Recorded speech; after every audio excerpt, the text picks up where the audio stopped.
ಪ್ರೀತಿ ಅನ್ನೋದು ಬದುಕಿಗೆ ದಾರಿಯಾಗಬೇಕಾಗಿತ್ತು. ಆದರೆ ಇಲ್ಲೊಬ್ಬ ಯುವಕನ ಪಾಲಿಗೆ ಅದೇ ಪ್ರೀತಿ ಮರಣ ಶಾಸನವಾಗಿದೆ. ಪ್ರೀತಿಸಿದ ಹುಡುಗಿಯ ಕಿರುಕುಳ ತಾಳಲಾರದೆ 22 ವರ್ಷದ ಯುವಕ ಆತ್ಮಹತ್ಯೆಗೆ ಶರಣಾಗಿರುವ ಘಟನೆ ಮಂಗಳೂರಿನಲ್ಲಿ ನಡೆದಿದೆ. ಮಂಗಳೂರಿನ ಮೂಡುಶೆಡ್ಡಿಯ ಎದುರುಪದವು ನಿವಾಸಿ 22 ವರ್ಷದ ಮೊಹಮ್ಮದ್ ಆಶಿಕ್ ಕಳೆದ ಮಾರ್ಚ್ 21ರ ಮಧ್ಯರಾತ್ರಿ ತನ್ನ ಮನೆಯಲ್ಲಿ ಆತ್ಮಹತ್ಯೆ ಮಾಡಿಕೊಂಡಿದ್ದ. ಆರಂಭದಲ್ಲಿ ಈ ಸಾವಿಗೆ ನಿಖರ ಕಾರಣ ತಿಳಿದಿರಲಿಲ್ಲ. ಆದರೆ ಆಶಿಕ್ನ ಮೊಬೈಲ್ ಪರಿಶೀಲಿಸಿದಾಗ ಸ್ಫೋಟಕ ಸತ್ಯವೊಂದು ಹೊರಬಿದ್ದಿದೆ. ಆಶಿಕ್ ನಗರದ ಕೂಳೂರಿನ ಖಾಸಗಿ ಕಾಲೇಜಿನಲ್ಲಿ ಕಲಿಯುತ್ತಿದ್ದಾಗ ಅದೇ ಕಾಲೇಜಿನ ಸಮಿಯಾ ಸಭಾ ಎಂಬ ಯುವತಿಯನ್ನ ಪ್ರೀತಿಸುತ್ತಿದ್ದ. ಇಬ್ಬರ ನಡುವೆ ಅನ್ಯೋನ್ಯ ಬಾಂಧವ್ಯವಿತ್ತು. ಆದರೆ ಇತ್ತೀಚಿನ ದಿನಗಳಲ್ಲಿ ಸಭಾ ಆಶಿಕ್ನಿಂದ ದೂರವಾಗತೊಡಗಿದ್ದಳು ಎನ್ನಲಾಗಿದೆ.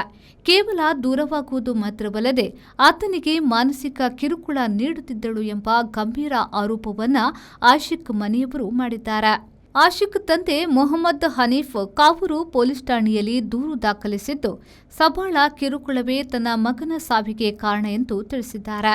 ನೀನು ಎಲ್ಲಿಯಾದ್ರೂ ಹೋಗಿ ಸಾಯಿ ಎಂದು ಹೇಳುವುದಲ್ಲದೆ ಸಭಾ ಸದಾ ಅವಾಚ್ಯ ಶಬ್ದಗಳಿಂದ ನಿಂದಿಸುತ್ತಿದ್ಲು. ಅಷ್ಟೇ ಅಲ್ಲದೆ ಆಶಿಕ್ ಆತ್ಮಹತ್ಯೆ ಮಾಡಿಕೊಳ್ಳುವ ಸಂದರ್ಭದಲ್ಲೂ ಸಭಾ ಆತನೊಂದಿಗೆ ವಿಡಿಯೋ ಕಾಲ್ನಲ್ಲಿದ್ದಳು ಮತ್ತು ಅವಳೇ ಆತ್ಮಹತ್ಯೆಗೆ ಪ್ರಚೋದನೆ ನೀಡಿದ್ದಾಳೆ ಎಂದು ದೂರಿನಲ್ಲಿ ಉಲ್ಲೇಖಿಸಲಾಗಿದೆ. ಸಭಾ ತನ್ನ ಮಗನೊಂದಿಗೆ ಪ್ರೀತಿಯ ನಾಟಕವಾಡಿ ಆತನಿಂದ ಹಣ ಖರ್ಚು ಮಾಡಿಸಿ ಕೊನೆಗೆ ಆತನನ್ನ ಸಾವಿಗೆ ದೂಡಿದ್ದಾಳೆ ಎಂದು ಆಶಿಕ್ ತಂದೆ ಆಕ್ರೋಶ ವ್ಯಕ್ತಪಡಿಸಿದ್ದಾರೆ. ಆಶಿಕ್ ಆಕೆಯನ್ನ ಪ್ರಾಮಾಣಿಕವಾಗಿ ಪ್ರೀತಿಸುತ್ತಿದ್ದ ಎಂದು ಆತನ ಕುಟುಂಬಸ್ಥರು ಕಣ್ಣೀರು ಹಾಕುತ್ತಿದ್ದಾರೆ.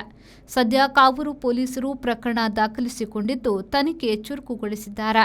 ವಿಡಿಯೋ ಕಾಲ್ನಲ್ಲಿದ್ದ ದಾಖಲೆಗಳು ಮತ್ತು ಮೊಬೈಲ್ ಚಾಟ್ಗಳನ್ನು ಪರಿಶೀಲಿಸಲಾಗುತ್ತಿದೆ. ಆ್ಯಕ್ಚುಲಿ ನಮಗೆ ಸಹ ಗೊತ್ತಿರಲಿಲ್ಲ ಯಾವ ಕಾರಣಕ್ಕೆ ಮಾಡಿದ್ದಾರೆ ಅಂತಂದು ಹೇಳಿ. ಆ್ಯಕ್ಚುಲಿ ಆತ್ಮಹತ್ಯೆ ಮಾಡಿ 4 ದಿವಸ ನಾವು ಹೋಗಲಿಲ್ಲ. 4 ದಿವಸ ಬಿಟ್ಟು ನಾವು ಸ್ಟೇಷನ್ಗೆ ಹೋಗಿದ್ದೇವೆ. ಯಾವ ಕಾರಣಕ್ಕೆ ಇವಳು ಸುಸೈಡ್ ಮಾಡಿದ್ದಾನೆ ಅಂತ ನಮಗೆ ಗೊತ್ತಿಲ್ಲ. ಯಾಕಂದರೆ ಇಲ್ಲಿ ಏನು ಪ್ರಾಬ್ಲಮ್ ಇರಲಿಲ್ಲ.